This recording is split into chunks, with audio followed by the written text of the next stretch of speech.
നമസ്കാരം, JB ജംഗ്ഷനിലേക്ക് സ്വാഗതം.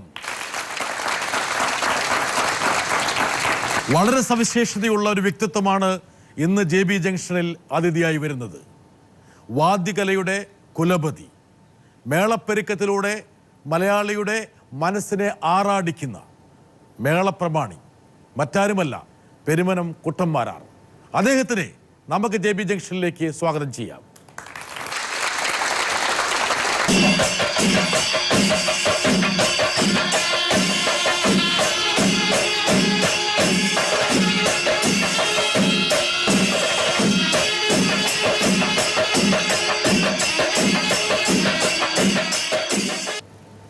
ഞാൻ അല്പം പരിഭ്രമത്തോടെയും അത്ഭുതത്തോടെയൊക്കെ ഇരിക്കണേ. എന്താ കാരണം വെച്ചാൽ തങ്ങളെപ്പോലുള്ള ഒരു പ്രശസ്തനായിട്ടുള്ള വാദ്യ കലാകാരനെ എങ്ങനെ ഞാൻ കൈകാര്യം ചെയ്യുമെന്നുള്ളതാണ് എൻ്റെ ഒരു ആശങ്ക.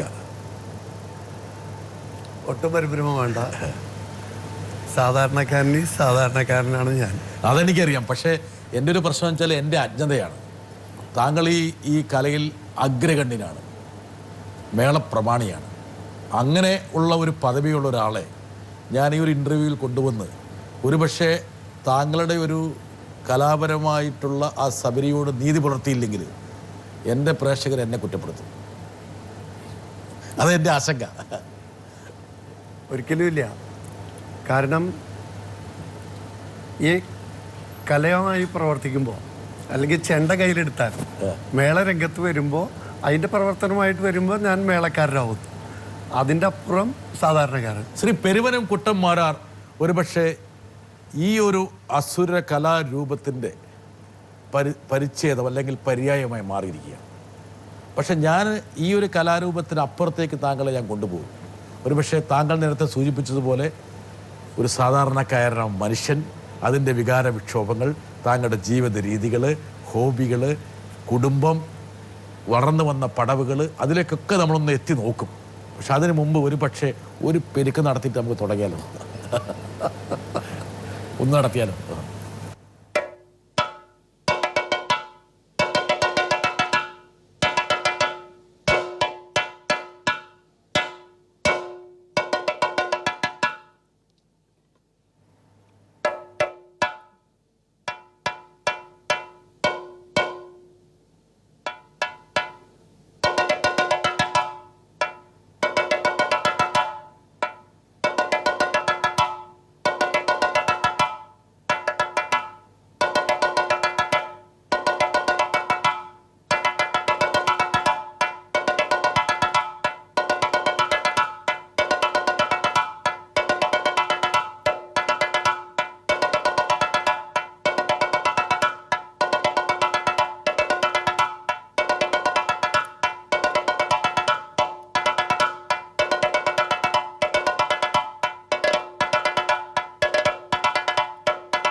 ഈ ഒരു കലാരൂപത്തിൻ്റെ പ്രത്യേകത ഒരുപക്ഷെ കേരളത്തിൽ സാധാരണക്കാരായ എല്ലാ ആൾക്കാരും, എല്ലാ ശ്രേണിയിലുള്ള ആൾക്കാരും ആസ്വദിക്കുന്നൊരു കലാരൂപം.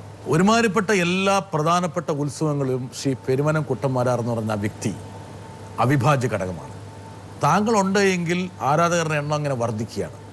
ഇത്രയും ആരാധകർ എന്ന് പറയുമ്പോൾ ആരാധകന്മാരും ഉണ്ട്, ആരാധികകളുണ്ട്. ഇത്രയും പേര് തടിച്ചു കൂടുമ്പോൾ ഒരുപക്ഷെ താങ്കൾ നല്ല കലാകാരൻ്റെ മനസ്സിലുണ്ടാകുന്ന ഒരു വികാരം എന്താണ്? മേള കലാകാരനായി നല്ല മേളവേദികളിൽ പ്രവർത്തിക്കാൻ കഴിഞ്ഞതാണ് എൻ്റെ മഹാഭാഗ്യം. അപ്പോൾ തൃപ്പൂണിത്തുറ ഉത്സവം, ഗുരുവായൂർ ഉത്സവം, ഇരിഞ്ഞാലക്കുട ഉത്സവം, പെരുവനം പൂരം, ആറാട്ടുപുഴ പൂരം, തൃശ്ശൂർ പൂരം എന്ന് വേണ്ട കേരളത്തിൽ നവരാത്രിക്കാലം, കൊടുതിരപ്പള്ളി നവരാത്രി മുതൽ പാലക്കാടൻ ഗ്രാമങ്ങൾ, അതുപോലെ ഗുരുവായൂർ ഏകാദശി, കേരളത്തിലെ മേളത്തിന് പ്രാധാന്യമുള്ള സ്ഥലങ്ങളിലൊക്കെ മേളത്തിൽ പങ്കെടുക്കാൻ കഴിയുന്നുണ്ട്. നിറഞ്ഞ സദസ്സാണ് അവിടെ ഉള്ളത്. തികച്ചും ഞാൻ മേളം കൊട്ടുന്ന വേദികളിൽ എന്നോടുള്ള താല്പര്യം കൊണ്ട് ജനസഹസ്രങ്ങൾ പങ്കെടുക്കുന്നു എന്ന് ഞാൻ കരുതുന്നില്ല. മറിച്ച് മേളത്തിന് പ്രാധാന്യമുള്ള വേദികൾ, മേളത്തെ മേളമായി നല്ല രീതിയിൽ അവതരിപ്പിക്കുന്ന മേളസ്ഥലങ്ങൾ ആസ്വാദകർ മാർക്ക് ചെയ്തിട്ടുണ്ട്. ആസ്വാദകർ നല്ല മേളങ്ങളെ ഇവിടെ കേൾക്കാം. തൃപ്പൂണിത്തുറയിൽ കേൾക്കാം, ഇരിഞ്ഞാലക്കുട കേൾക്കാം, പെരുവനത്ത് കേൾക്കാം, ആറാട്ടുപുഴ കേൾക്കാം, അതുപോലെ ഓരോ കുട്ടനെല്ലൂർ മേളം കേൾക്കാം, എടക്കുന്നി മേളം കേൾക്കാം.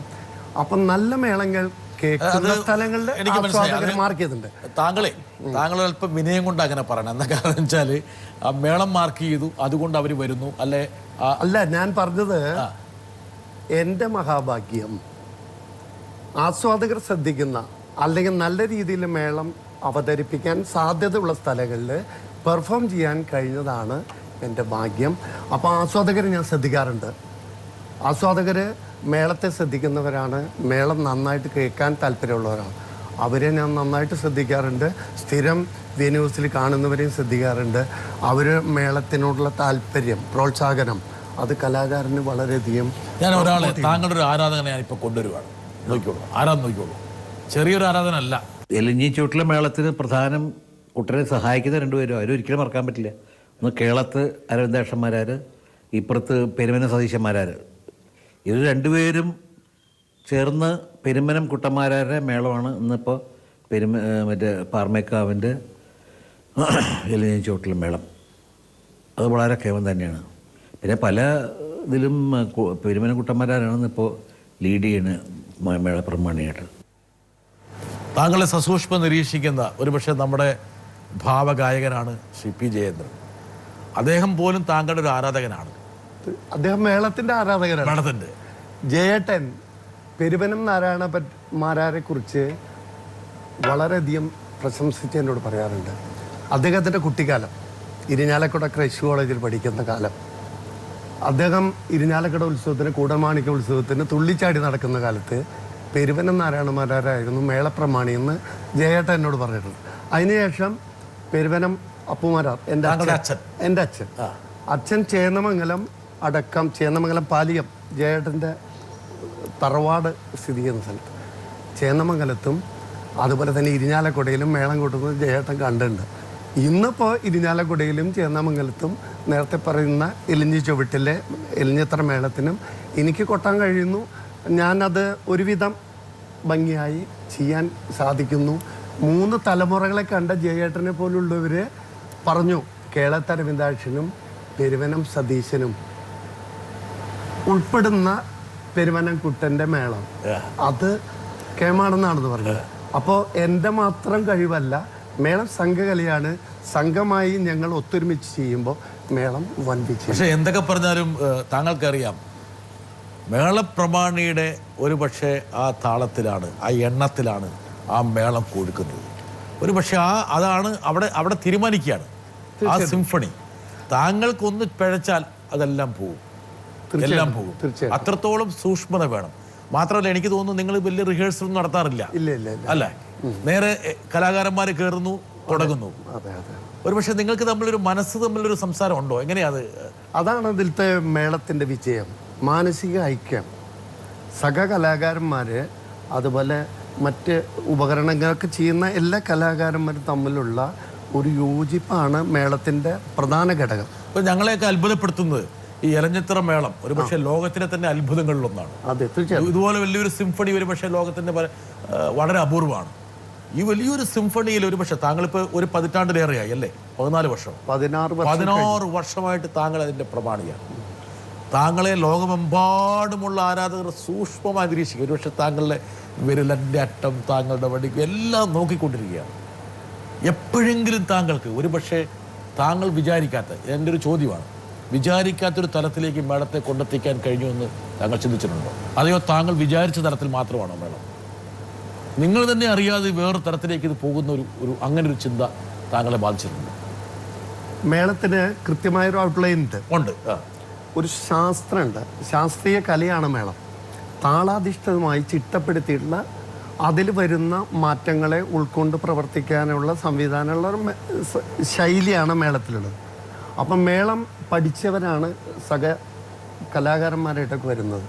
അപ്പം മേളം നമ്മൾ കൊട്ടുമ്പോൾ അതിൻ്റെ ഓവറോൾ നിയന്ത്രണം പ്രമാണിയിൽ നിക്ഷിപ്തമാണ്. അത് 100% ഞാനത് എഗ്രി ചെയ്യുന്നു.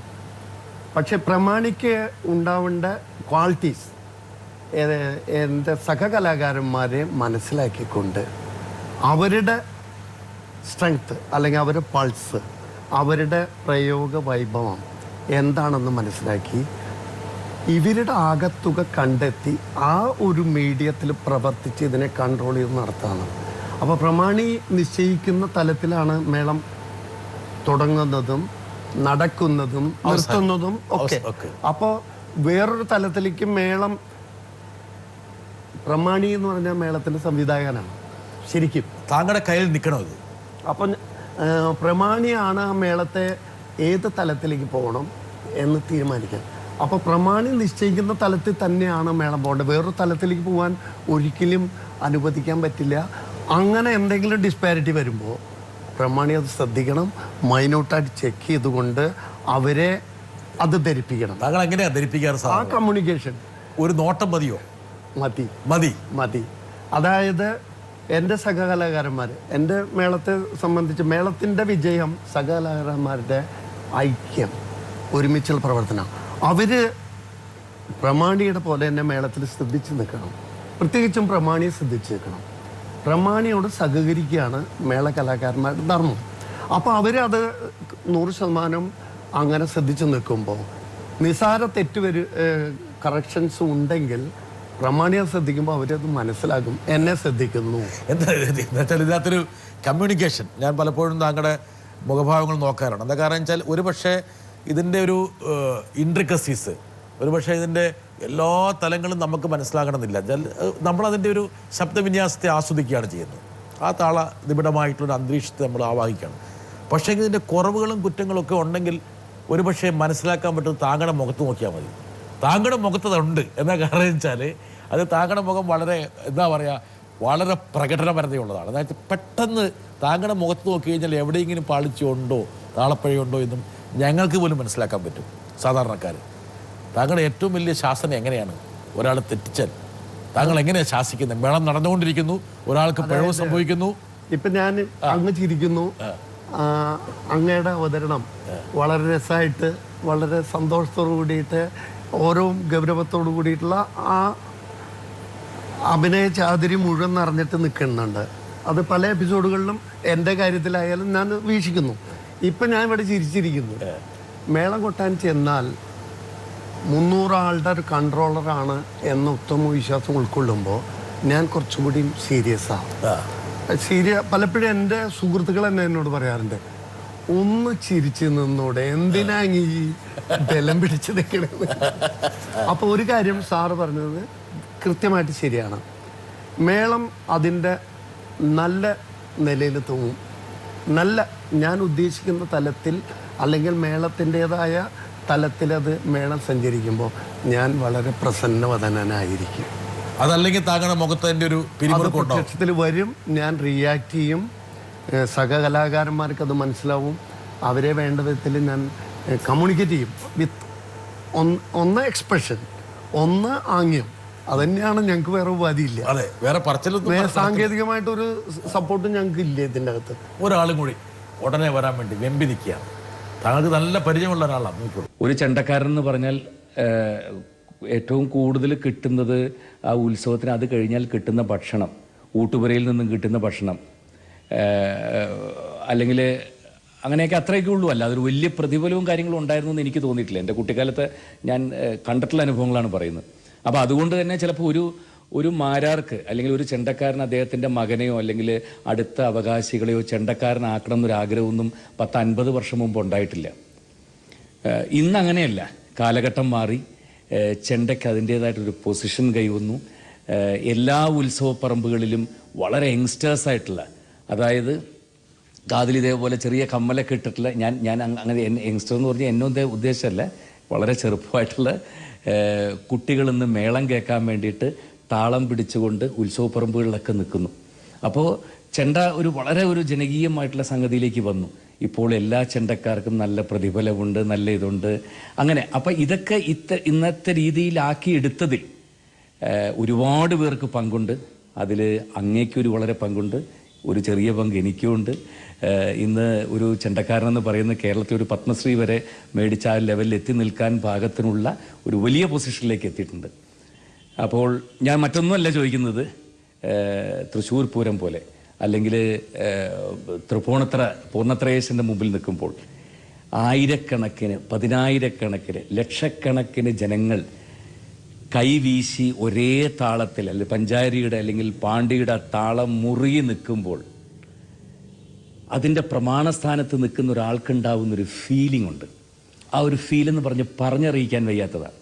ഇപ്പോൾ പഞ്ചാരിയുടെ ആണെങ്കിൽ ആ 5-ാം കാലം കഴിഞ്ഞ് അതിൻ്റെ ഒരു തീരകലാശത്തിലേക്ക് വരുമ്പോൾ ഉണ്ടാകുന്ന ഒരു ഫീൽ, അല്ലെങ്കിൽ പാണ്ടിമേളത്തിൻ്റെ അവസാനം, തൃശ്ശൂർ പൂരം പോലെയുള്ള ഏറ്റവും വലിയ ജനങ്ങളുടെ മുമ്പിൽ നിൽക്കുന്നൊരു വ്യക്തിയാണ് അങ്ങ്. എന്താണ് ആ സമയത്ത് തോന്നുന്നൊരു ഫീൽ അങ്ങേക്ക്?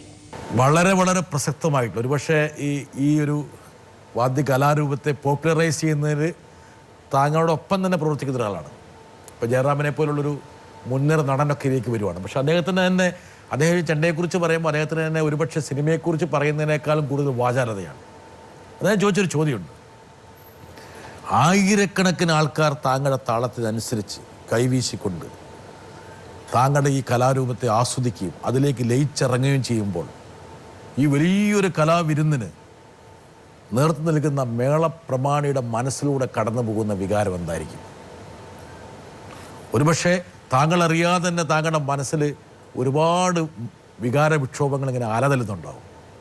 അതിൻ്റെ ഒരു സാരാംശം എന്തായിരിക്കും എന്ന് അദ്ദേഹത്തിന് അറിയണം. സംതൃപ്തി, പരിപൂർണ സംതൃപ്തി, സന്തോഷം. നമ്മൾ ചെയ്യുന്ന പ്രവൃത്തി മറ്റ് ആസ്വാദകരെ അത് ഉൾക്കൊള്ളുകയും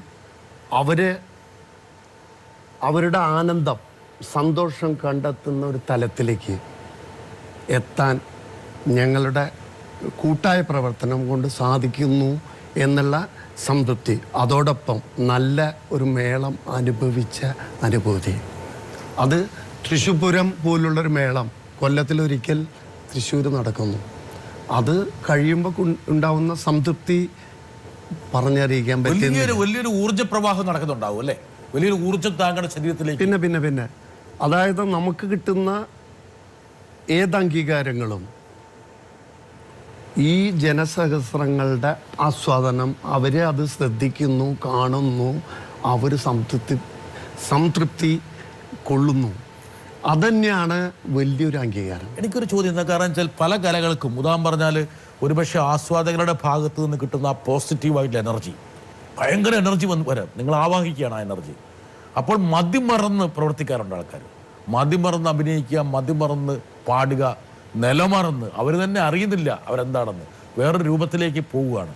പക്ഷേ താങ്കൾക്ക് സൂക്ഷ്മതയാണ് ഏറ്റവും കൂടുതൽ. താങ്കൾ അതിൻ്റെ താളവും അതിൻ്റെ എണ്ണവും ഒക്കെ വളരെ പ്രസക്തമാണ്. പക്ഷേ എങ്കിൽ പോലും ഒരു വശത്ത് താങ്കൾക്കും മറന്ന് അങ്ങ് പോകാനുള്ള ഒരു ചോദന, ഒരു പ്രേരണ ഉണ്ടാവില്ലേ?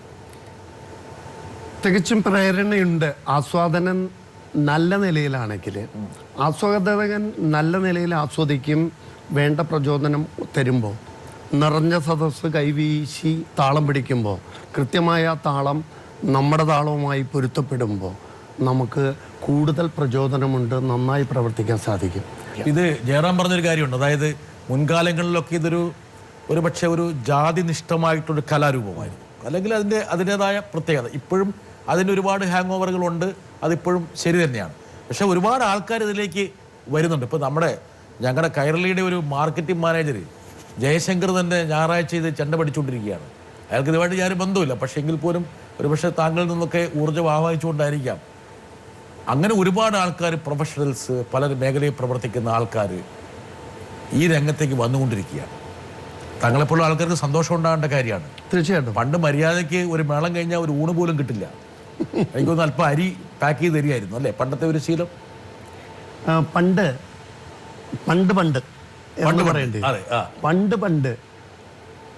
ഇത് കുലത്തൊഴിലായിരുന്നു. ഒരു കുടുംബത്തിൻ്റെ ഉത്തരവാദിത്തം, ചുമതല, ഒരു ക്ഷേത്രത്തിലെ ജോലികൾ, അത് ഈ പറഞ്ഞ പോലെ ഭഗവാന് നേദിക്കുന്ന നിവേദ്യച്ചോറ്, അതാണ് ശമ്പളം ആയിട്ട് കിട്ടുന്ന ഒരു കാലഘട്ടം ഉണ്ടായിരുന്നു. ആ കാലഘട്ടത്തിൽ ജീവിച്ചിരുന്ന നമ്മുടെ പൂർവികര് അവര് അനുഷ്ഠിച്ച വ്രതനിഷ്ഠ അല്ലെങ്കിലോ കർത്തവ്യബോധം അത് ഉൾക്കൊണ്ടുകൊണ്ട് അവർ പ്രവർത്തിച്ച് അവർ സംരക്ഷിച്ച സാധനമാണ് ഇന്ന് നമ്മൾ വളരെ നല്ല സന്തോഷത്തോടെ പിന്തുടർന്ന് ഒരുപാട് ആനുകൂല്യങ്ങൾ നേടിക്കൊണ്ട് ഇപ്പം പെരുവനം മേള, അതുപോലെ തന്നെ തൃപ്പൂണിത്തുറ മേളം, അങ്ങനെ ഇരിഞ്ഞാലക്കുട ഒരുപാട് മേളങ്ങളുണ്ടെങ്കിൽ പോലും തൃശ്ശൂർ പൂരത്തിൻ്റെ ഒരു വലിയ പ്രസക്തി, ഒരുപക്ഷെ ഇന്ന് കേരളത്തിലെ ഏറ്റവും വലിയ സെക്കുലർ ഉത്സവം, മതനിരപേക്ഷ ഉത്സവം എന്ന് പറയാവുന്നത് തൃശ്ശൂർ പൂരമാണ്. ജാതിക്കും മതത്തിനും വർഗത്തിനും എല്ലാ ഈ വേർതിരികൾക്കും അതീതമായിട്ട് ഒരുപക്ഷെ മനുഷ്യ സംസ്കാരത്തിൻ്റെ ഏറ്റവും വലിയൊരു കേന്ദ്ര ബിന്ദുവായിട്ട് തൃശ്ശൂർ പൂരം മാറിയിരിക്കുകയാണ്. അതിൻ്റെ പ്രമാണിയാണത്. ഒരുപക്ഷെ അവിടുത്തെ ഗജവീരനേക്കാളും കൂടുതൽ ശ്രദ്ധ കിട്ടുന്നത് തലയെടുപ്പുള്ളത് താങ്കൾക്കാണ്. ഇല്ലേ? തീർച്ചയായിട്ടും. അതും 16 വർഷത്തെ വേളപ്രമാണി, ഒന്നും രണ്ടല്ല. താങ്കളുടെ തലമുറയിൽ താങ്കളുടെ അച്ഛനും മുത്തച്ഛനും ഒക്കെ ഇതിൻ്റെ മേളത്തിൻ്റെ വിദഗ്ധന്മാരായിരുന്നു. പക്ഷെ അവർക്കൊന്നും കിട്ടാത്തൊരു അംഗീകാരം താങ്കൾക്ക് സിദ്ധിച്ചിരിക്കുകയാണ്. ചെറിയ കാര്യമല്ല. സിദ്ധിച്ചു. അത് ഞാൻ അവരെക്കാൾ കേമനായിട്ടല്ല. അങ്ങനെ എൻ്റെ അച്ഛൻ മേളപ്രമാണിയായിരുന്നു, പെരുവനാപ്പുമരാർ. അദ്ദേഹം ഒരു കേരളത്തിലെ തൃപ്പൂണിത്തുറ മുതൽ ഞാൻ നേരത്തെ പറഞ്ഞ മേളവേദികളിലൊക്കെ പ്രമാണിയായിട്ട് വളരെ കാലം പ്രവർത്തിച്ചിരുന്നു. പക്ഷേ അച്ഛനേക്കാൾ കൂടുതൽ കാലഘട്ടം എനിക്ക് ഈ രംഗത്ത് പ്രവർത്തിക്കാൻ മേളപ്രമാണിയായിട്ട് സാധിക്കുന്നു. അച്ഛനും അമ്മയാണ്. 6000 രൂപ ബാലൻസ് വെച്ചിട്ടാണ് അദ്ദേഹം പോയത്, അല്ലേ? ഒരുപക്ഷെ അതൊക്കെ ഓർക്കുമ്പോൾ താങ്കളുടെ മനസ്സും കണ്ണും നനയുന്നുണ്ടാവും.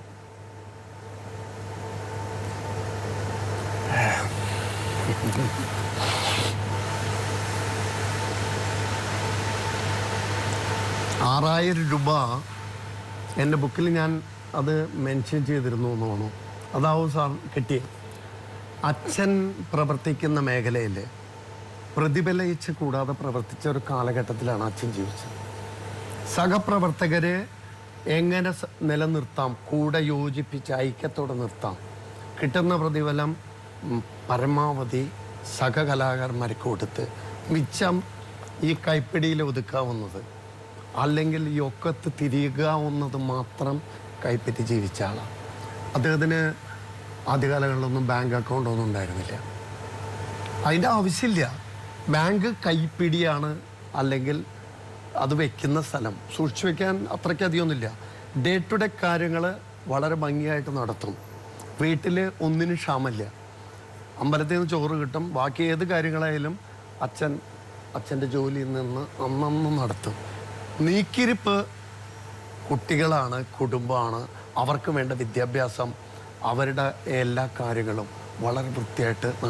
അപ്പോൾ അദ്ദേഹത്തിൻ്റെ സ്വത്ത് 6000 അല്ല, ഞങ്ങൾ 5 മക്കളാണ്. അപ്പുമാരാർക്ക് ഒരുപക്ഷെ കുട്ടന്മാരാര് ഈ രംഗത്തേക്ക് പൂർണ്ണമായിട്ട് വരുന്നതിനെ കുറിച്ച് ആശങ്കകൾ ഉണ്ടായിരുന്നില്ല? ഒരു ആശങ്ക ഉണ്ടായിരുന്നില്ല. അച്ഛന് കൃത്യമായിട്ട് മോഹം ഞാൻ നല്ല കൊട്ടുകാരനാവണമെന്നായിരുന്നു. അച്ഛൻ്റെ പിൻഗാമിയായി അച്ഛൻ്റെ മൂത്ത മകൻ കൊട്ടുകാരനാവണം തന്നെയായിരുന്നു അച്ഛൻ. പക്ഷേ എങ്കിൽ പോലും താങ്കൾക്ക് ഒരു സുരക്ഷിതത്വം ഉണ്ടാകാൻ വേണ്ടി താങ്കൾ സ്കൂളിലെ ഒരു ക്ലാർക്കായി ജോലി ചെയ്തോളൂ എന്ന് തീരുമാനിക്കുകയും ചെയ്തു. തീരുമാനിച്ചു. അതിന് കാരണം നേരത്തെ പറഞ്ഞതാണ്. അതായത് കലാകാരനാവുമ്പോൾ അദ്ദേഹം വളരെയധികം യാതനകൾ, ബുദ്ധിമുട്ടുകൾ അനുഭവിച്ചിട്ടുണ്ട്. അപ്പോൾ നമ്മുടെ സമൂഹം മാറുമ്പോൾ സമൂഹത്തിൻ്റെ ഒപ്പം കലാകാരനെ ഉയർന്നിരിക്കുന്നു. അത് എൻ്റെ മാത്രം കാര്യമായിട്ടല്ല, മൊത്തം കലാകാരന്മാരെ വിദ്യാഭ്യാസം നേടണം, മറ്റു ജോലി വേണം, അതിനോടൊപ്പം കല പ്രവർത്തിക്കണം. അങ്ങനെ ഒരു കാലഘട്ടത്തിലാണ് ഡെഡിക്കേഷൻ, അതായത് കലയോട് ഡെഡിക്കേഷൻ ആകാം, അതേസമയം അവരുടെ ജീവിതം സുരക്ഷിതമാക്കേണ്ടതിൻ്റെ ഒരു ആവശ്യമുണ്ട്. അതെ, അന്ന് അത് കലയിൽ നിന്ന് കണക്ക് പറഞ്ഞ് കാശ് മേടിക്കുന്ന ഒരു സമ്പ്രദായം ഇല്ലാത്തൊരു കാലഘട്ടമായിരുന്നു. അപ്പോൾ കൊടുക്കുന്നോ മേടിക്കുക, നമ്മൾ കൃത്യമായി പതിവുള്ള സ്ഥലങ്ങളിൽ പോവുക, പ്രവൃത്തി എടുക്കുക, കിട്ടുന്ന പ്രതിഫലം വാങ്ങുക, സന്തോഷത്തോടെ. പ്രത്യേകിച്ച് ചെണ്ടക്കാരൻ ഇവിടെ മാത്രമേ വെക്കാൻ പറ്റുള്ളൂ. അങ്ങനെയല്ലേ ആ കാലമായപ്പോഴേക്കും ഇവിടെയും വെക്കാം. ഇവിടെ വെക്കാം. അങ്ങനെയായി. ഒരുപക്ഷെ പോക്കറ്റിൽ കൊള്ളുന്നതിനേക്കാൾ കൂടുതൽ മടി കൊള്ളുന്നുണ്ടോ? അല്ല, ഈ ഷർട്ടില്ലല്ലോ പോക്കറ്റ്. അതല്ലേ കൊട്ടാൻ പോകുമ്പോ ഷർട്ടില്ലല്ലോ, അത് കാരണമാണ്. ആരോ പറഞ്ഞാൽ പണ്ട് ഇതിന് തുമ്പ് കുറവായിരുന്നു, ഇപ്പൊ എല്ലാരും വലിയ തുമ്പിലിട്ടിരിക്കുന്നത്. എന്താ കാരണം കുറെ കിട്ടുമ്പോ എടുത്ത് വെക്കാനും പറ്റൂലോ എന്നുള്ളതുകൊണ്ട്. അപ്പോ ജോലി ഇതിന്റെ കൂടെ ഉണ്ടായാൽ കലാപ്രവർത്തനത്തിന് നല്ലതാണെന്ന് അദ്ദേഹത്തിന് തോന്നി. അടുക്ക സ്കൂളിൽ തന്നെ എനിക്കൊരു ജോലി വാങ്ങി തന്നു. അത് ഈ പറഞ്ഞ പോലെ കല സ്നേഹിക്കുന്ന സ്കൂളിന്റെ മാനേജർ ചിറ്റൂർ ശങ്കരൻ നമ്പൂതിരിപ്പാട്, അദ്ദേഹം ഈ കല എന്നെ ആസ്വാദകനാണ്. അപ്പൊ സ്കൂളിൽ ഒരു പക്ഷെ കണക്കെഴുന്നേക്കാളും കൂടുതൽ താങ്കളെ കൊണ്ട് കുട്ടിക്കുമായിരിക്കും മിക്കവാറും മാനേജ് ചെയ്തിട്ടുണ്ടാവുക. എന്നെ അതിന് തന്നെയാണ് അവിടെ വെച്ചത്. അതായത് ചേർപ്പ് പരിസരത്തുള്ള ക്ഷേത്രങ്ങളില് അപ്പുമാരാർക്ക് ശേഷം ഒരു പിന്തുടർച്ചയായിട്ട് കാര്യങ്ങൾ നടന്നു പോകാൻ ഞാൻ വേണമെന്ന് അവര് മുൻകൂട്ടി അച്ഛനും മാനേജരായ തമ്പുരാൻ ശങ്കരൻ നമ്പൂതിരിപ്പാട് അദ്ദേഹവും തീരുമാനിച്ചതുകൊണ്ടാണ് എനിക്ക് ജോലി കിട്ടിയത്. അപ്പം ഞാൻ സ്കൂളിൽ ജോലി ചെയ്യും, എൻ്റെ ഉത്തരവാദിത്തപ്പെട്ട ക്ഷേത്രങ്ങളിലൊക്കെ പോവും. അപ്പോൾ ഹെഡ് മാസ്റ്റർ ആണെങ്കിൽ എൻ്റെ ഗുരുനാഥൻ തന്നെയാണ് രാമവാരി മാഷ്. അപ്പോൾ മാനേജറുടെ അമ്പലത്തിൽ അശ്വതി പുറപ്പാടിന് കൊട്ടാൻ പോകാനും മകേരും പുറപ്പാടിന് കൊട്ടാൻ പോകാനും പൂരത്തിന് കൊട്ടാൻ പോകാനും എനിക്ക് ഹെഡ് മാസ്റ്റർ ബ്ലാങ്ക് ചെക്ക് തന്നിരിക്കുന്നത്. അത് പ്രത്യേക പെർമിഷൻ മേടിക്കണ്ട, എൻ്റെ സഹപ്രവർത്തകർ പോലും ചോദ്യം ചെയ്യില്ല. കാരണം എന്താ വെച്ചാൽ അയാളെ ഇവിടെ വെച്ചിരിക്കുന്നത് അതിനു വേണ്ടിയിട്ടാണ്. അപ്പോൾ ഒരു പരിധി വരെ അത് വളരെയധികം ഹെൽപ്ഫുള്ളായിരുന്നു. താങ്കളുടെ ഈ സമർപ്പിത ഭാവം ഒരു പക്ഷേ നമുക്ക് ഒരുപാട് പേര് താങ്കളെ കുറിച്ച് സംസാരിക്കാൻ വേണ്ടി ക്യൂ നിൽപ്പുണ്ട്. അപ്പോൾ നമുക്ക് അതിലേക്ക് കൂടി ഒന്ന് പോകാം പെട്ടെന്ന് ക്വിക്കായിട്ട്. വർഷങ്ങൾക്ക് മുമ്പ് എരിഞ്ഞിത്തറ മേളം നടക്കുന്ന ആ സമയത്ത് അണിനിരന്നിരുന്ന ആനകളിൽ പ്രമുഖനായ അസുഖം മൂലം വീഴുകയും ജനങ്ങൾ പരിഭ്രാന്തരായി ഓടുകയും ആനകൾ മാറിപ്പോകുകയും മേളക്കാർ തന്നിൽ നിന്നും അകന്നു പോകുകയും ചെയ്ത ആ സന്ദർഭം കുട്ടൻ ജനങ്ങൾക്ക് വേണ്ടി ഒന്ന് വിശദീകരിക്കാമോ? കുട്ടൻ്റെ സ്വതസിദ്ധമായ കഴിവിനെ അത് വിളിച്ചറിയിക്കും എന്നാണ് എൻ്റെ അഭിപ്രായം. അത് ആ സംഭവം എങ്ങനെ നേരിട്ടു എന്ന് കുട്ടൻ വിശദീകരിച്ചാൽ ജനങ്ങൾക്ക് അറിവിനായി വളരെ ഉപകാരമായിരിക്കുമെന്ന് ഞാൻ വിശ്വസിക്കുന്നു. തൃശ്ശൂർ പൂരത്തിൽ നടന്നൊരു വലിയ സംഭവത്തെക്കുറിച്ച് അദ്ദേഹം പറയുന്നത് അദ്ദേഹത്തിന് അറിയാമല്ലോ അല്ലേ? അറിയാം. പാർമേക്കാവ് ദേവസ്വത്തിന്റെ പ്രസിഡന്റ് മനോഹരേട്ട അദ്ദേഹം പറഞ്ഞ അങ്ങനെ ഒരു വലിയൊരു സന്നിധ ഘട്ടത്തിൽ താങ്കളുടെ ഒരു മനസ്ഥൈര്യമാണ് ഒരു വലിയൊരു പ്രതിസന്ധി ഉണ്ടാകുന്നതിനെ തടഞ്ഞു നിർത്തിയെന്ന് പറയുന്നത്. എന്തായിരുന്നു അത്? ആന വീഴുകയാണ്, എന്താണ് സംഭവിച്ചത്? ഈരാറ്റുപേട്ട അയ്യപ്പൻ എന്ന ആന നമ്മൾ കുറെ നേരം നിന്നാൽ നമ്മുടെ കാല് ധരിക്കും. ഇത് മനുഷ്യർക്കുള്ള പോലെ അന്ന് ആനയ്ക്ക് സംഭവിച്ചു. ആനയുടെ കാല് ധരിച്ചപ്പോൾ ആന ഒരു സൈഡിലേക്ക് ഇങ്ങനെ വീഴാൻ പോകുമ്പോൾ മറ്റേ ആനയുടെ മേല് മുട്ടിയപ്പോൾ ബാക്കി ആനകളൊക്കെ നീക്കി. അപ്പം ജനം എലിഞ്ഞിത്ര മേളം നടക്കുന്നു, കൈ ഉയർത്തി താളം പിടിച്ച് തുള്ളിച്ചാടുന്ന ജനസഹസ്രങ്ങൾ, അതിന് പിന്നിലാണ് 15 ആനകൾ നിൽക്കുന്നത്. അപ്പോൾ ഈ ആനകളുടെ മേലെ ചാരിപ്പോൾ മറ്റു ആനകളെ ഇങ്ങോട്ട് മാക്കുമ്പോൾ സ്വാഭാവികമായിട്ടും ഇത്തരം ഒക്കേഷനിലൊക്കെ ആന പിണങ്ങും. ആന പിണങ്ങിയാൽ ആനകൾ പോയാൽ അപ്പൊ ആന പിണങ്ങി എന്നുള്ള ധാരണയില് ആസ്വാദകർ ബാരിക്കേഡൊക്കെ തള്ളി കയറി മേളത്തിന്റെ ഇടയിലേക്ക് വന്നു. മേളക്കാര് ഓടാനുള്ള ശ്രമമായി. ഞങ്ങൾക്ക് ബാരിക്കേഡ് ഉണ്ടായതുകൊണ്ട് പെട്ടെന്ന് ഓടി പോകാനും പറ്റില്ല അവിടെ. അങ്ങനെ മേളം ലോലമായി, ശബ്ദം വളരെ കുറഞ്ഞു. അങ്ങനെ വന്നപ്പോൾ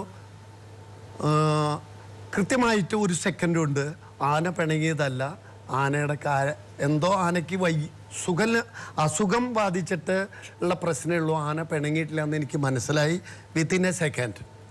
അപ്പോൾ തൃശ്ശൂർ പൂരം പോലുള്ള മഹത്തായ ഒരു സംരംഭത്തിൽ എലിഞ്ഞിത്തറ മേളം പോലുള്ള ലോകത്തിൽ തന്നെ പ്രശസ്തമായ ഒരു മേളം കൊല്ലത്തിലൊരിക്കൽ കിട്ടുന്ന ഒരു അവസരം നഷ്ടപ്പെടാൻ ഞാനും എൻ്റെ സഹപ്രവർത്തകരും എന്ന് വേണ്ട ജനസഹസ്രങ്ങൾ ലോകം മുഴുവൻ ഒരു ഉത്കണ്ഠയിൽ നിൽക്കുന്ന ഒരു നിമിഷം.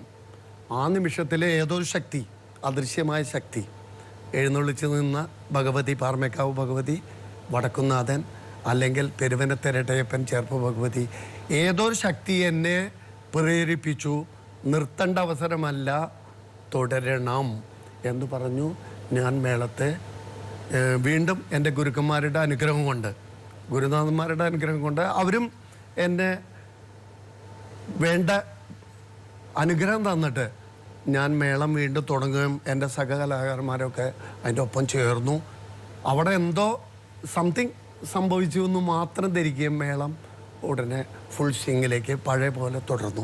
ഇത് എനിക്ക് സാധിച്ചത് എൻ്റെ വ്യക്തിപരമായ ഒരു പക്ഷെ നേട്ടമായിട്ടോ. താങ്കൾക്ക് ആ നിമിഷം ഒരു പക്ഷേ വേണമെങ്കിൽ അതിനെ ആ മേള ഉപേക്ഷിക്കാമായിരുന്നു. ഓക്കെ, ആ സാഹചര്യം അതാണ്. പക്ഷെ താങ്കളെപ്പോലെ അത്രത്തോളം പ്രാഗൽഭ്യം മാത്രമല്ല, ഒരു മനസ്ഥൈര്യത്തിൻ്റെയും ധൈര്യത്തിൻ്റെയും തൻ്റെ ഇടത്തിൻ്റെ ഒക്കെ പ്രശ്നത്തിലുണ്ട്. എന്തെങ്കിലും സംഭവിച്ചു പോയി കഴിഞ്ഞാൽ മേളക്കാരും പ്രശ്നത്തിലാണ്. ആലോചിച്ചുകൂടാ. അങ്ങനെ സംഭവിച്ചില്ല എന്നുള്ളത് തന്നെയാണ് വലിയ കൃതാർത്ഥം. ഇങ്ങനെയുള്ള പല സന്ദർഭങ്ങളും ഈ ഉത്സവങ്ങളിലും മേളങ്ങളിലും ഉണ്ടാകാറില്ലേ? ആന പിണങ്ങാറുണ്ട്. ചില സ്ഥലത്ത് ആന പിണങ്ങിയാൽ ചെണ്ടക്കാരും മേളക്കാരും ഓടിപ്പോവും, മേളം ഇല്ലാതെ. അങ്ങനെ അവസരങ്ങളൊക്കെ ഉണ്ടായിട്ടുണ്ട്. താങ്കൾ പങ്കെടുത്ത സമയങ്ങളിൽ ഞാൻ പങ്കെടുത്ത സമയത്തും ഉണ്ടായിട്ടുണ്ട്. ഒരുപക്ഷെ ഒരു കരുതൽ വേണം അവിടെ എപ്പോഴും, അല്ലേ? തികച്ചും വേണം. പക്ഷേ 100-ൽ പോയിന്റിന്റെ 100-ലൊന്നേ സംഭവിക്കാറുള്ളൂ. എന്താ വെച്ചാൽ ഒരു വിശ്വാസത്തിന്റെ പുറത്ത്. ഞാനൊക്കെ ഇടയ്ക്ക് മനസ്സിൽ വിചാരിക്കും, പാമ്പാടി രാജനായാലും ഈരാറ്റുപേട്ട അയ്യപ്പനായാലും ഗുരുവായൂർ പത്മനാഭനായാലും ശിവസുന്ദരായാലും പാറമേക്കാവ് പത്മനാഭനായാലും അവർക്കൊക്കെ ഞങ്ങളുമായിട്ട് ചെറിയൊരു ഫ്രണ്ട്ഷിപ്പ് ഉണ്ടെന്ന് തോന്നാറുണ്ട്. ആനയായിട്ട് രസതന്ത്രം ഉണ്ടോ? ആനയൊക്കെ കൃത്യമായിട്ട് നോക്കിയും അവരുടെ മൂടൊക്കെ മനസ്സിലാക്കുമോ? എനിക്ക് അത്രയൊന്നും ഗ്രാഹ്യമില്ല. പക്ഷെ എങ്കിലും താങ്കളെ കണ്ട ആനയ്ക്ക് അറിയാം. അല്ല, ആനയ്ക്ക് അറിയാം ഇത് മേളപ്രമാണിയാണെന്ന്. ഇത് അല്ല, ചെണ്ടോട്ടമാണല്ലോ പ്രമാണി, അതറിയാം. നേരെ മുമ്പിലായതുകൊണ്ട് നമ്മുടെ ഒപ്പം സ്ഥിരം കാണുന്ന വ്യക്തിയാണ് അദ്ദേഹം. കോലൊക്കെ എടുത്ത് എന്നെ തല്ലാനല്ല വരണ, ചെണ്ട കൊട്ടാനാണെന്ന് കൃത്യമായ ഒരു ബോധ്യം ആനയ്ക്കുണ്ട്. അതുകൊണ്ട് ആന ഉപദ്രവിക്കില്ല എന്നുള്ളൊരു വിശ്വാസം ഞങ്ങൾക്കുണ്ട്. ഞാൻ താങ്കളുടെ ഒരു ജീവിതരേഖയിലൂടെ പ്രവേശിക്കുമ്പോൾ താങ്കളുടെ വളർച്ച അത്ഭുതകരമായ വളർച്ചയായിരുന്നു. ഇപ്പം താങ്കളെ പലരും അവകാശപ്പെടുകയാണ്. ഇപ്പം താങ്കളിപ്പം ശ്രീ പെരുമനം കുട്ടന്മാരാറായിട്ട് അറിയപ്പെടുന്നെങ്കിൽ പോലും ഈ ഭാഗത്ത് ചില ആൾക്കാരോട് ചോദിച്ചു കഴിഞ്ഞാൽ അവർ പറയും തൃപ്പൂണിത്തുറ കുട്ടന്മാരാറാന്ന് പറയും. യഥാർത്ഥത്തിൽ ഇത് ആരാ? ഞാൻ ഒരാളോട് ചോദിച്ചപ്പോൾ അത് പെരുമനം കുട്ടന്മാരാറല്ല, തൃപ്പൂണിത്തുറ കുട്ടന്മാരാറാണ്. ഒരുപക്ഷെ താങ്കൾക്ക് ഏറ്റവും കൂടുതൽ സന്തോഷം പ്രദാനം ചെയ്തിട്ടുള്ളത് തൃപ്പൂണിത്തുറ മേളമാണോ അതെയോ മറ്റു മേളങ്ങളാണോ? തൃപ്പൂണിത്തുറയോട് താങ്കൾക്കൊരു ജൈവപരമായിട്ടുള്ള ബന്ധമുണ്ടോ? തികച്ചും തൃപ്പൂണിത്തുറയായിട്ട് വളരെയധികം അടുപ്പമുണ്ട്. അതായത് ഒരു 75 മുതൽ കഴിഞ്ഞ ഒരു 40 വർഷക്കാലം തൃപ്പൂണിത്തുറയിലെ മേളത്തിൽ ഞാൻ പങ്കെടുക്കുന്നത്. അപ്പോൾ തൃപ്പൂണിത്തുറ നിവാസികളും മേളാസ്വാദകരും വളരെയധികം ഇൻറ്റിമസി, അത്ര വ്യക്തിബന്ധമുള്ള നിരവധി പേര് അവിടെയുണ്ട്. അതുകൊണ്ട് തൃപ്പൂണിത്തുറ അടുപ്പം കൂടുതലാണ്. തൃപ്പൂണിത്തുറ മേളം എനിക്ക് വളരെയധികം ഇഷ്ടമുള്ളതാണ്. എന്ന് വെച്ചിട്ട് പെരുവനം നടവഴിയിലെ പഞ്ചാരിയേക്കാളും ഇരിഞ്ഞാലക്കുട മതക്കകത്തെ പഞ്ചാരിയേക്കാളും അല്ലെങ്കിൽ തൃശ്ശൂർ പൂരത്തിൻ്റെ എലിഞ്ഞിത്തറ മേളത്തിൻ്റെ മേളത്തെക്കാളും എന്നല്ല, തുല്യമുള്ളൂ. ഒന്നിനും ഒരു മുൻതൂക്കം കൊടുക്കുന്നില്ല താങ്കൾ. എലിഞ്ഞിത്തറ മേളവും തൃപ്പൂണിത്തുറ പഞ്ചാരിയും പെരുവനം നടവഴിയിലെ പഞ്ചാരിയും ആറാട്ടുപുഴ ശാസ്താവിൻ്റെ പഞ്ചാരി പാണ്ടിമേളങ്ങളൊക്കെ എല്ലാം നിറഞ്ഞ സദസ്സാണ് നടക്കുന്നു. ആസ്വാദകരാണ് ഒക്കെ നന്നായിട്ട് പെർഫോം ചെയ്ത എല്ലാം നല്ലത് തന്നെയാണ്. പക്ഷെ എനിക്ക് തോന്നുന്നു അച്ഛൻ തൃപ്പൂണിത്തുറ മഠത്തിൽ എത്തിയപ്പോഴാണ് താങ്കൾ ജനിച്ചതല്ലേ? ആ സമയത്താണ് അങ്ങനെ എന്തോ ഉണ്ട്. അങ്ങനെയാണ്. കാരണം എന്ന് വെച്ചാൽ എൻ്റെ ബർത്ത്ഡേ വൃശ്ചിക മാസത്തിൽ തൃക്കേട്ട. വരട്ടെ ഒരാള്. കുട്ടേട്ട നമസ്കാരം. മേളത്തിൻ്റെ പ്രാവീണ്യം കൊണ്ടും കുട്ടേട്ടൻ്റെ വ്യക്തിപ്രഭാവം കൊണ്ടും ഇന്ന് മേളം കേരളത്തിനകത്തും പുറത്തും ശ്രദ്ധിച്ചുകൊണ്ടിരിക്കുകയാണ്. തൃപ്പൂണിത്തുറ വാസികളായ ഞങ്ങളെപ്പോലെയുള്ള കുട്ടേട്ടൻ്റെ ആസ്വാദകർ ഓരോ വർഷവും പൂർണ്ണത്രയീശ ക്ഷേത്രത്തിലെ ഉത്സവത്തിന് വേണ്ടി കാത്തിരിക്കുകയാണ് കുട്ടേട്ടൻ്റെ പ്രാമാണ്യത്തിലുള്ള മേളം കേൾക്കാൻ. തൃപ്പൂണിത്തുറയിൽ എന്താണ് ഇത്രയും വിശേഷമായി അങ്ങ് അനുഭവിക്കുന്നത്? അങ്ങയുടെ മനസ്സിൽ തൃപ്പൂണിത്തുറയിൽ എത്തുമ്പോൾ എന്തെങ്കിലും പ്രത്യേകതകളുണ്ടോ? ഇതൊന്ന് പറഞ്ഞാൽ തിരക്കിട്ടില്ല. ഞാനിപ്പോൾ ശ്രീവത്സം പറഞ്ഞതിൻ്റെ കൂടെ ഒരു കാര്യം പറയട്ടെ. ഇത് താങ്കൾക്കിപ്പോൾ ഷഷ്ടിപൂർത്തി കഴിഞ്ഞു അല്ലേ? 60 വയസ്സ് കഴിഞ്ഞ് കഴിഞ്ഞാൽ ഒരുപാട് സത്യങ്ങൾ പറയാമെന്ന് ആൾക്കാർ പറയുന്നത്. പ്രത്യേകിച്ച് പൊതിഞ്ഞ് പറയേണ്ട കാര്യങ്ങളൊന്നുമില്ല അല്ലേ? അങ്ങനെയൊക്കെയല്ലേ നമ്മുടെ വിശ്വാസം. എനിക്കൊരു കാര്യം പറഞ്ഞത്, താങ്കൾക്ക് ഏറ്റവും കൂടുതൽ ആരാധികമാരുള്ള സ്ഥലം തൃപ്പൂണിത്തുറയാണ്. ആരാധികമാരും ആരാധകന്മാരുണ്ട് കൂട്ടത്തിൽ, അതേപോലെ ആരാധകന്മാരുണ്ട്. അല്ല, ഞാൻ ആരാധികയ്ക്കാണ് ഒരു അടിവര ഇട്ടത്. കുട്ടികൾ മുതല് പ്രായം ചെന്നവർ വരെ ആരാധികമാരും ആരാധകരും. എന്റെ മുഖത്ത് നോക്കാം, എന്നാൽ എനിക്ക് കിട്ടുള്ളൂ. എനിക്കിപ്പോ താങ്കളുടെ കണ്ണ് വേണം. എനിക്ക് താങ്കളുടെ കണ്ണ് എന്റെ മുഖത്ത് വേണം. അങ്ങോട്ട് വേണ്ട, അങ്ങോട്ട് വേണ്ട, അങ്ങോട്ട് വേണ്ട. കൃത്യമായിട്ട് പറഞ്ഞാൽ തൃപ്പൂണിത്തുറ എൻ്റെ മേള പ്രവർത്തനത്തിന് അല്ലെങ്കിൽ എൻ്റെ ജീവിതത്തിൽ എന്നെ വളരെയധികം സന്തോഷം നൽകുന്ന സ്ഥലമാണ്. ഞാൻ തന്നെ പരസ്യമായിട്ട് തന്നെ 60 വയസ്സല്ല, അതിനു മുമ്പും പറയാറുണ്ട്, ഒരു ദിവസം ഒരു തൃപ്പൂണിത്തുറക്കാരനെ കണ്ടാൽ XY ആരാധികയോ ആരാധകനോ ആവാം.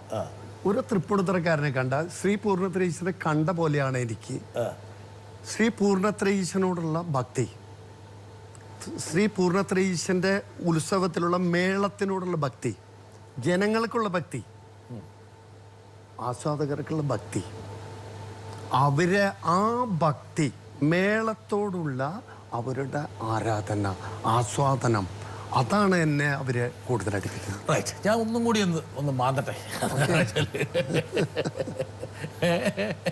പെരിക്കേക്കരുത് കേട്ടോ എൻ്റെ മുകളിൽ. ഞാനൊരു തമ്പുരാട്ടി എൻ്റെ കണ്ടു, തൃപ്പൂണിത്തുറയിലുള്ള ഒരു കോവിലത്ത് തമ്പുരാട്ടിയാണ്. ആ തമ്പുരാട്ടിനോട് പറഞ്ഞൊരു കാര്യമുണ്ട്, ഞങ്ങൾ ഈ കുട്ടന്മാരുടെ മേളം കാണാൻ വേണ്ടി ഞങ്ങൾ കാത്തിരിക്കും.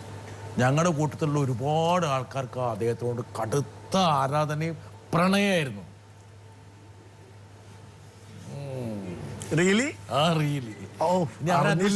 അവരന്വേഷിച്ചു പോയേക്കരുത്, അന്വേഷിച്ചു പോയേക്കരുത്, അന്വേഷിച്ചു പോവരുത്. ഒരുപാട് പേർക്ക്, ഒരുപാട്. അത് മാത്രമല്ല, താങ്കൾ നല്ല ചെറുപ്പക്കാരനാണ്. പ്രത്യേകിച്ചും മേളക്കാരൻ്റെ ഒരു ആകാര ഭംഗിയും അതിൻ്റെ ആ മേള പെരുമയെല്ലാം കൂടെ ചേരുമ്പം സൃഷ്ടിക്കപ്പെടുന്ന ഒരു വലിയൊരു അനുഭൂതിയുടെ തലം. ഒരുപാട് ആൾക്കാർ താങ്കളുടെ ആ ഇത് കാണാൻ വേണ്ടിയിട്ട്, ആ ഭംഗിയും താങ്കളുടെ ആ കലാപരമായിട്ടുള്ള വൈവിധ്യം കാണാൻ വേണ്ടി അവിടെയൊക്കെ കൂടി നിൽക്കുമായിരുന്നു. ഇന്നും താങ്കൾ വരുമ്പോൾ അവരൊക്കെ മുത്തശ്ശിമാരായിട്ടുണ്ടാകും അല്ലേ? ആണോ? അല്ല, എനിക്കറിയില്ല. അറിയില്ല. അവരിപ്പോഴും ഇമ വെട്ടാതെ താങ്കളെ നോക്കി നിൽക്കുന്നു. ചിലപ്പോഴൊക്കെ ഒരു രസതന്ത്രത്തിൽ ഇതൊക്കെ തിരിച്ചറിയുന്നുണ്ടാവൂലേ? അറിഞ്ഞിട്ടില്ലല്ലോ.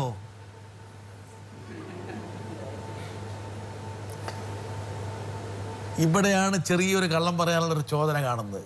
പലപ്പോഴും താങ്കൾ, എനിക്ക് തോന്നുന്നു താങ്കൾ തന്നെ ചിലരെടുത്ത് പറഞ്ഞിട്ടുണ്ട്.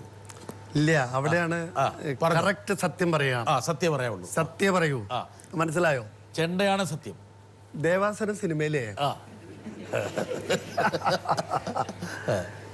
എന്ന് തോന്നും, ഞാൻ തെറ്റി പറഞ്ഞിട്ടുണ്ടെങ്കിൽ ഒരു കുഴപ്പമില്ല. ദേവാസുരം സിനിമയിലല്ലേ ആ കഥാപാത്രത്തെ ഉൾക്കൊണ്ടുകൊണ്ട് ഒരു ആരാധിക വരെയും വേഷം അഴിച്ചു വയ്ക്കുമ്പോൾ ഒരു ബന്ധമില്ലാതെ മാറുന്ന വാനപ്രസ്ഥം സിനിമ. ഒരു കഥാപാത്രത്തെ ഉൾക്കൊണ്ടുകൊണ്ട് ആസ്വാദക ആ സ്നേഹവും ബഹുമാനവും ഒക്കെ പക്ഷേ ആ കഥാപാത്രം അല്ലാതെ വരുന്നോടുകൂടി കഴിഞ്ഞു. അവരുടെ പ്രണയവും ഭക്തിയും ഒക്കെ പോയി. വാനപ്രസ്ഥം സിനിമയില് മോഹൻലാലിന്റെ കലാപരമായിട്ടുള്ള കഴിവിനെ കണ്ട് സുഹാസിനി അനുരക്തിയാകുന്നു. അതിൽ മോഹൻലാലിൽ നിന്നുള്ളൊരു കുഞ്ഞു പറഞ്ഞിട്ടാണ് പിന്മാറുന്നത്. കുടുങ്ങി കുടുങ്ങി കുടുങ്ങി കുടുങ്ങി കുടുങ്ങി കുടുങ്ങി കുടുങ്ങിയ എഡിറ്റ് ചെയ്ത പറ്റൂ. കുടുങ്ങിക്ക് കുടുങ്ങിക്ക് ഇല്ല. ഞാൻ പറഞ്ഞു വരുന്നത് ആ കഥാപാത്രത്തെ ഉൾക്കൊണ്ടുകൊണ്ട് അതേപോലുള്ളൊരു പുത്രൻ ജനിക്കണമെന്ന് ആഗ്രഹിക്കുക. അത്രേ ഉള്ളൂ അല്ലേ? അത്രേ ഉള്ളൂ. ഇത് അങ്ങനെ ആഗ്രഹിച്ച ഒരു മേളത്തിന് ഉണ്ടായിട്ടില്ല. എനിക്ക് അനുഭവമില്ല. അതാണ് ഞാൻ പറഞ്ഞു വരുന്നത്. അവിടെയാണ്. അതായത് മേളത്തെ സ്നേഹിക്കുന്ന, പ്രണയിക്കുന്ന ആരാധികമാരും ആരാധകരും നിരവധിയുണ്ട്. സത്യം. ശരി. അതിന്റെ അപ്പുറം ഒരു പ്രണയോ ആരാധനയോ ഉണ്ടായിട്ടില്ലേ? കുഞ്ഞും പറഞ്ഞിട്ടില്ലേ?